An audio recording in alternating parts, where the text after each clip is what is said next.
کہ جو اپنی تکمیل سے پہلے پیروں میں غلامی کی زنجیریں، ہاتھوں میں مظلومیت کی ہتکڑیاں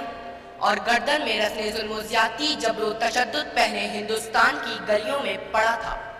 یہ بات ہے 19 کے دہائی کی کہ ابھی پاکستان مورز وجود میں آیا نہ تھا، ابھی مسلمانوں کو آزادی ملی نہ تھی کہ ہر جانب ظلم و جبر و زیادتی کا سما، تو کہیں بچے اٹھائے ہوئے جنازے وہاں، یہ مسلمان ہے اسے قتل کر دو یہ رواج عام تھا، ڈر ڈر کے جینا یہی تو نظام تھا۔ آزادی کے لیے آواز اٹھانے والوں کی لاشوں کو جلایا گیا، کئی ماؤں کی گودیں اجاڑی گئیں، کئی بچوں کو یتیم کیا گیا، ارے ضعیف بوڑھوں نے اپنے کمزور کاندھوں پر کئی بیٹوں کے لاشیں اٹھائے۔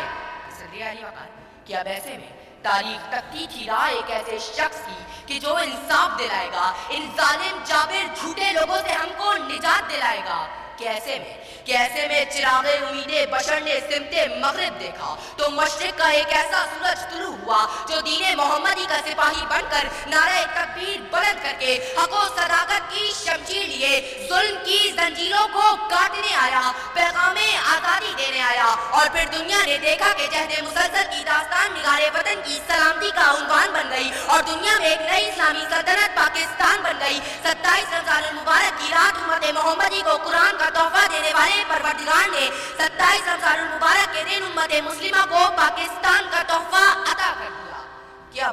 کہ اب اقبال کے خواب کو پورا کیے ہوئے مسلمان کھڑے ہیں قربانیاں دیے ہوئے، اے قائد تو نے کر دکھایا کام وہ جس سے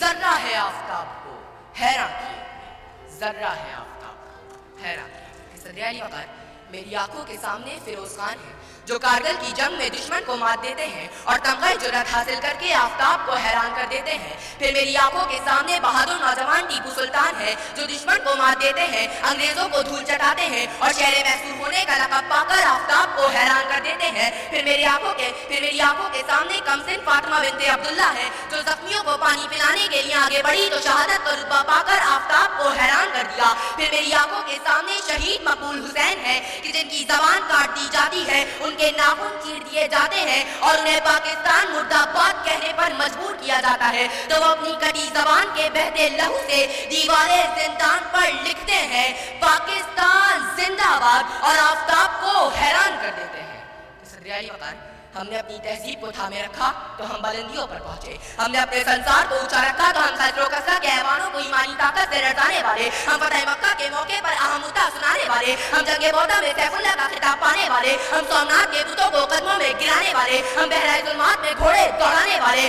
ہم ذرے ہیں آفتاب کو حیران کیے۔ پھر میری آنکھوں کے سامنے عبدالستاریدی ہے کہ جو دنیا کی نمبر 1 ایمبولینس سروس بنا کر آفتاب کو حیران کر دے۔ پھر میری آنکھوں کے سامنے محمد علی سٹوارہ ہے کہ جو 8000 میٹر سے زائد کی بلندی پر جا کر سب حلالی پرچم لہرا کر آفتاب کو حیران کر دے۔ صدریانی وقت جب یہ ذرے آفتاب کو حیران کرنے نکلے تو بدر کے میدان میں 313، کربلا کے میدان میں 72، پاک فضائیہ کے راشد منہاس ہو یا پاک فوج کے میجر اسحاق، پارا چنار کے اعتزاز حسن ہو یا پھر آرمی پبلک اسکول کی طاہرہ قاضی، ارے یہ وہ ذرے ہیں جو اس وطن کے لیے اپنی جانیں تو قربان کر دیتے ہیں، مر تو جاتے ہیں مگر دنیا کو یہ پیغام دے دیتے ہیں کہ ہر حال میں ہر دور میں تابندہ رہوں گا، میں زندہ و جاوید ہوں پائندہ رہوں گا، تاریخ میرے نام کی تعظیم کرے گی، میں تاریخ کے اوراق میں آئندہ رہوں گا کہ ذرہ ہے